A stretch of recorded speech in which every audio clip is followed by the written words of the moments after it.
गंगा दशहरा एक पौराणिक महागाथा, त्याग, तपस्या और मोक्ष का संगम। नमस्कार दोस्तों, आज हम बात करने वाले हैं एक ऐसे पावन पर्व की जिसकी जड़ें हमारे इतिहास, हमारी आस्था और हमारी संस्कृति में इतनी गहराई तक समाई हुई हैं कि इसे समझना हमारे लिए एक अद्भुत यात्रा से कम नहीं। मैं बात कर रहा हूँ गंगा दशहरा की। ये सिर्फ एक त्योहार नहीं, बल्कि एक अमर गाथा है त्याग की, तपस्या की और उस दृढ़ संकल्प की जिसने स्वर्ग की सबसे पवित्र धारा को पृथ्वी पर ला दिया। आज हम इस कहानी को केवल सुनेंगे नहीं, बल्कि इसके हर पहलू को गहराई से जानेंगे, इसे महसूस करेंगे। यह सिर्फ एक धार्मिक कथा नहीं, बल्कि एक प्रेरणा है कि कैसे असंभव को भी संभव बनाया जा सकता है। सबसे पहले आइए समझते हैं कि गंगा दशहरा शब्द का अर्थ क्या है। ये दो शक्तिशाली शब्दों से मिलकर बना है। गंगा का मतलब वो परम पवित्र नदी जो स्वर्ग से पृथ्वी पर अवतरित हुई, जीवनदायिनी बनी और मोक्ष का मार्ग प्रशस्त किया। दशहरा का अर्थ है दश यानी 10 और हरा यानी नाश करना। इस दिन माँ गंगा पृथ्वी पर आईं और 10 प्रकार के पापों का हरण करने वाली बनी। ये 10 पाप 3 शारीरिक अर्थात कायिक, 4 वाचिक अर्थात वाणी से संबंधित और 3 मानसिक अर्थात मन से संबंधित माने जाते हैं। ये पावन पर्व हर साल ज्येष्ठ मास के शुक्ल पक्ष की दशमी तिथि को मनाया जाता है। सोचिए, भीषण गर्मी के बीच जब प्रकृति भी जल की पुकार करती है, तब माँ गंगा का पृथ्वी पर अवतरण हमें जीवन और शीतलता का संदेश देता है। गंगा का पौराणिक महत्व कुछ इस प्रकार है। हमारी प्राचीन धर्म ग्रंथों में गंगा को सिर्फ एक नदी नहीं, बल्कि एक देवी के रूप में पूजा जाता है। वैदिक साहित्य में उन्हें त्रिपथगा कहा गया है, यानी वो जो तीनों लोकों में बहती हैं। स्वर्ग, दैविक लोक, पृथ्वी, मर्त्यलोक और पाताल लोक, इन तीनों लोकों से उनका संबंध बताया गया है, जो उनकी दिव्यता और सर्वव्यापकता को दर्शाता है। चलिए अब चलते हैं उस महागाथा की ओर जो इस अद्भुत अवतरण का आधार है। यह कथा हमें वाल्मीकि रामायण, महाभारत, भागवत पुराण और पद्म पुराण जैसे हमारे गौरवशाली ग्रंथों में विस्तार से मिलती है। गंगा अवतरण की महागाथा एक वंश का संकल्प। हमारी कहानी शुरू होती है अयोध्या के प्रतापी राजा सगर से। वह एक धर्मपरायण और यशस्वी सम्राट थे। उनकी 2 रानियां थीं, केशिनी और सुमति। केशिनी ने एक पुत्र को जन्म दिया जिसका नाम असमंजस था, और सुमति ने 60,000 बलवान पुत्रों को जन्म दिया। राजा सगर ने अपने राज्य की समृद्धि और चक्रवर्ती सम्राट बनने के लिए एक विशाल अश्वमेध यज्ञ का आयोजन किया। अश्वमेध यज्ञ की परंपरा के अनुसार एक यज्ञ अश्व को पूरी पृथ्वी पर विचरण के लिए छोड़ा जाता है। जिस जिस राज्य से वह अश्व बिना किसी बाधा के गुजरता है, वह राज्य यज्ञकर्ता राजा के अधीन मान लिया जाता है। यदि कोई राजा अश्व को रोकता है तो उसे युद्ध करना पड़ता है। राजा सगर ने अपने 60,000 पुत्रों को इस अश्व की रक्षा का जिम्मा सौंपा, लेकिन देवताओं के राजा इंद्रदेव राजा सगर की बढ़ती हुई शक्ति से चिंतित थे। उन्हें भय था कि राजा सगर स्वर्गलोक पर भी अपना आधिपत्य स्थापित कर लेंगे। इसलिए उन्होंने एक चाल चली। उन्होंने उस यज्ञ अश्व को चुरा लिया और उसे पाताल लोक में महान तपस्वी कपिल मुनि के आश्रम के पास छिपा दिया। राजा सगर के 60,000 पुत्र अश्व को ढूंढते हुए पाताल लोक तक जा पहुंचे। वहां उन्होंने देखा कि अश्व कपिल मुनि के आश्रम के पास बंधा हुआ है। अपने अदम्य अहंकार में अंधे होकर उन्होंने बिना सोचे समझे कपिल मुनि पर अश्व चुराने का आरोप लगाया और उन्हें भला बुरा कहना शुरू कर दिया। कपिल मुनि अपनी गहन तपस्या में लीन थे। जब सगर पुत्रों ने उन्हें जगाया और उन पर अनायास आरोप लगाए तो मुनि क्रोधित हो उठे। उनकी तपस्या की अग्नि इतनी प्रचंड थी कि उनके नेत्रों से निकली ज्वाला ने उन 60,000 पुत्रों को पल भर में भस्म कर दिया। उनकी आत्माएं भटकने लगीं क्योंकि उन्हें मोक्ष प्राप्त नहीं हुआ था। जब सगर पुत्र वापस नहीं लौटे तो राजा सगर अत्यंत चिंतित हुए। उन्होंने अपने पौत्र अंशुमान, असमंजस के पुत्र, को उन्हें ढूंढने के लिए भेजा। अंशुमान अपने चाचाओं को ढूंढते हुए कपिल मुनि के आश्रम तक पहुंचे। वहां उन्होंने अपने चाचाओं के जले हुए शरीर देखे। जब उन्होंने कपिल मुनि से इस दुर्भाग्यपूर्ण घटना का कारण पूछा तो मुनि ने उन्हें सारी बात बताई और कहा कि इन 60,000 पुत्रों को केवल स्वर्गलोक से आने वाली गंगा जल के स्पर्श से ही मोक्ष मिल सकता है। यह जानकर अंशुमान ने गंगा को पृथ्वी पर लाने का अथक प्रयास किया, लेकिन वे सफल नहीं हुए। उनके बाद उनके पुत्र दिलीप ने भी यही प्रयास किया, लेकिन गंगा को पृथ्वी पर लाना इतना आसान नहीं था। पीढ़ियां बीतती गईं, लेकिन गंगा को पृथ्वी पर लाने का संकल्प कमजोर नहीं पड़ा। अंततः दिलीप के पुत्र भगीरथ ने अपने पूर्वजों को मोक्ष दिलाने का बीड़ा उठाया। वो जानते थे कि यह एक अत्यंत कठिन कार्य है, क्योंकि गंगा स्वर्गलोक में प्रवाहित होती हैं और उन्हें पृथ्वी पर लाना आसान नहीं था। भगीरथ ने अपनी राजगद्दी त्याग दी और हिमालय में जाकर कठोर तपस्या की। उन्होंने सबसे पहले ब्रह्मा जी की आराधना की ताकि वे गंगा को पृथ्वी पर भेजने की अनुमति दें।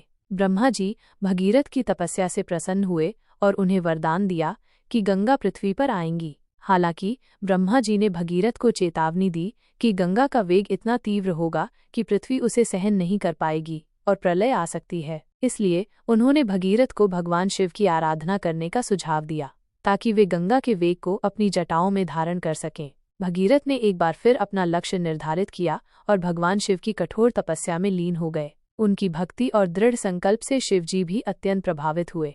उन्होंने गंगा के वेग को अपनी जटाओं में धारण करने के लिए सहमति व्यक्त की। जब गंगा स्वर्ग से पृथ्वी पर अवतरित हुई तो उनका वेग इतना प्रचंड था कि अगर शिवजी उन्हें अपनी जटाओं में धारण न करते तो पूरी पृथ्वी जलमग्न हो जाती। शिवजी ने गंगा को अपनी जटाओं में धारण कर लिया। गंगा कई वर्षों तक शिवजी की जटाओं में प्रवाहित होती रही और फिर शिवजी ने उन्हें धीरे धीरे पृथ्वी पर प्रवाहित होने दिया।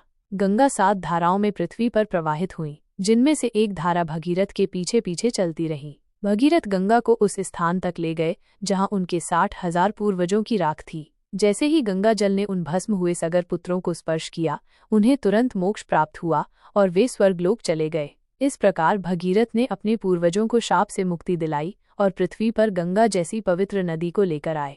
यह दिन, जिस दिन गंगा पृथ्वी पर अवतरित हुई, ज्येष्ठ मास की शुक्ल पक्ष की दशमी तिथि थी और इसी दिन को हम गंगा दशहरा के रूप में मनाते हैं। गंगा का क्या धार्मिक महत्व है? गंगा का उल्लेख हमारे वेदों, उपनिषदों, पुराणों और रामायण महाभारत में बार बार आता है। इसे सिर्फ एक नदी नहीं बल्कि साक्षात देवी के रूप में पूजा जाता है। गंगा जल की अलौकिक विशेषताएं। गंगा जल को अमृत के समान पवित्र और रोगों का नाश करने वाला माना गया है। कई वैज्ञानिक शोधों के अनुसार गंगा जल में एक विशेष प्रकार का बैक्टीरियोफेज पाया जाता है जो हानिकारक जीवाणुओं को नष्ट करने की क्षमता रखता है। यही कारण है कि गंगा जल वर्षों तक बिना सड़े गले शुद्ध बना रहता है, जबकि अन्य नदियां ऐसा नहीं कर पाती। धार्मिक विश्वास है कि गंगा जल में स्नान करने से पापों का नाश होता है। मृत्यु के बाद गंगा जल का स्पर्श और उसका अंतिम संस्कार में प्रयोग मोक्ष के लिए आवश्यक माना जाता है। तीर्थों का राजा गंगा स्नान, विशेषकर गंगा दशहरा जैसे पर्व पर सामान्य तीर्थ स्नान से भी अधिक पुण्यदायक माना गया है। गंगा दशहरा की पूजा विधि। आस्था और शुद्धि का पर्व। गंगा दशहरा के दिन लाखों श्रद्धालु गंगा नदी के किनारे इकट्ठा होते हैं और अपनी आस्था और भक्ति का प्रदर्शन करते हैं। मुख्य विधियां। स्नान। सुबह सूर्योदय से पहले गंगा में स्नान करना सबसे शुभ माना जाता है। माना जाता है कि ऐसा करने से व्यक्ति के 10 प्रकार के पापों का शमन होता है। यदि कोई गंगा तक नहीं पहुंच सकता तो वह गंगा जल को सामान्य जल में मिलाकर स्नान कर सकता है और स्नान करते समय ओम नमो भगवते मकरध्वजाय, गंगे देवी नमस्तुभ्यम जैसे पवित्र मंत्रों का जाप किया जा सकता है। दान। इस दिन दान का विशेष महत्व है। खासकर 10 प्रकार के दान करना अत्यंत फलदायक माना जाता है। इनमें प्रमुख हैं जल, अन्न, वस्त्र, छाता, पंखा, फल, शरबत, चावल, दक्षिणा और जौ। पूजा अर्चना। गंगा माँ की प्रतिमा या उनके जल को पंचामृत से स्नान कराकर फूल, अक्षत, धूप, दीप आदि अर्पित किए जाते हैं। ओम नमः शिवाय या ओम गंगे नमः जैसे मंत्रों का जाप करते हुए गंगा माँ की स्तुति की जाती है। गंगा आरती। शाम को गंगा आरती का विशेष महत्व होता है। हरिद्वार की हर की पौड़ी, वाराणसी के घाटों और प्रयागराज में ये भव्य रूप से आयोजित की जाती है। दीपों की रोशनी, मंत्रों का उच्चारण और घंटे घड़ियाल की ध्वनि एक अलौकिक वातावरण का निर्माण करती है। गंगा दशहरा का सांस्कृतिक और आध्यात्मिक महत्व। भारत में अनेक पर्व गंगा से जुड़े हुए हैं, लेकिन गंगा दशहरा का स्थान सर्वोपरि है। यह सिर्फ एक धार्मिक आयोजन नहीं बल्कि आत्मशुद्धि, मोक्ष और प्रकृति के प्रति सम्मान का प्रतीक है। प्रमुख स्थानों पर आयोजन। हरिद्वार, यहाँ लाखों श्रद्धालु हर की पौड़ी पर स्नान कर पुण्य कमाते हैं। वाराणसी, काशी, घाटों पर होने वाली भव्य गंगा आरती यहाँ की पहचान है। प्रयागराज, त्रिवेणी संगम, गंगा, यमुना, सरस्वती का मिलन पर विशेष स्नान होता है, जहाँ मोक्ष की कामना लिए श्रद्धालु दूर दूर से आते हैं। गंगोत्री, गंगा के मूल स्रोत पर भी पूजा अर्चना और विशेष अनुष्ठान होते हैं। इन स्थानों पर बड़े बड़े मेले लगते हैं, भजन कीर्तन होते हैं और धार्मिक सभाएं आयोजित की जाती हैं, जो भारतीय संस्कृति की विविधता और समृद्धि को दर्शाती हैं। आध्यात्मिक शिक्षा। ये पर्व हमें सिखाता है कि तपस्या, श्रद्धा और सेवा के माध्यम से हम असंभव को भी संभव बना सकते हैं, ठीक वैसे ही जैसे भगीरथ ने किया था। गंगा केवल एक भौतिक जलधारा नहीं, बल्कि वो जीवन के प्रवाह, त्याग, पवित्रता और निरंतर आगे बढ़ने की प्रतीक हैं। इसमें 10 पापों को मिटाने की शक्ति है। ये 10 पाप मानसिक, शारीरिक और वाणी से जुड़े हुए माने जाते हैं, जो हमें एक पवित्र और नैतिक जीवन जीने की प्रेरणा देते हैं। पर्यावरणीय दृष्टिकोण। माँ गंगा का संरक्षण हमारा कर्तव्य। आज गंगा कई जगहों पर प्रदूषण का शिकार हो रही है। गंगा दशहरा का पर्व हमें ये भी याद दिलाता है कि जिस नदी को हम माँ कहते हैं, उसकी रक्षा और उसका संरक्षण भी हमारी ही जिम्मेदारी है। इस दिन कई स्थानों पर गंगा की सफाई के अभियान चलाए जाते हैं। प्लास्टिक, कचरे आदि से गंगा को मुक्त रखने और इसे स्वच्छ रखने की अपील की जाती है। ये पर्व हमें सिखाता है कि प्रकृति के संसाधनों का सम्मान करना और उन्हें संरक्षित करना हमारा परम कर्तव्य है। गंगा के अन्य नाम और स्वरूप। हर रूप में पूजनीय गंगा को उनके विभिन्न गुणों और अवतरण की कहानियों के कारण अनेक नामों से पुकारा गया है। भागीरथी, राजा भगीरथ के अथक प्रयासों के कारण। जाह्नवी, जब ऋषि जाह्नू ने गंगा के वेग को पी लिया था और फिर उन्हें अपनी पुत्री के रूप में उदर से बाहर निकाला। त्रिपथगा, तीनों लोकों में बहने वाली। विश्वजनीनी, संपूर्ण जगत की माता। गंगा ने न केवल धार्मिक बल्कि हमारे साहित्यिक और सांस्कृतिक चेतना को भी गहराई से प्रभावित किया है। कालिदास, तुलसीदास, सूरदास जैसे महान कवियों ने अपनी रचनाओं में गंगा का गुणगान किया है। हिंदी फिल्मों, चित्रकला, मूर्तिकला और लोकगीतों में गंगा के अनेक रूप दिखाए गए हैं, जो उनकी सर्वव्यापकता और हमारे जीवन में उनके महत्व को दर्शाते हैं। एक अमर संकल्प की गाथा।